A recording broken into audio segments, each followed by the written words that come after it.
Welcome to this tutorial. In this tutorial, I'll show you how you can create an Instagram highlight. So since you can see, I have not added any Instagram highlight as of now, but I did have uploaded a story earlier this time. So what we will be doing is adding that story to the highlight first. So in order to do this, simply go to the home tab and click on your story. Then here you can see that this is the story. Now to add it into a highlight, click on this highlight button at the bottom.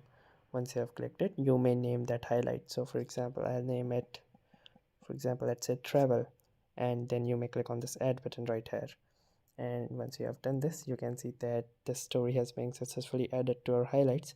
You can click on this view on profile button, and here you can see that this highlight has been successfully created.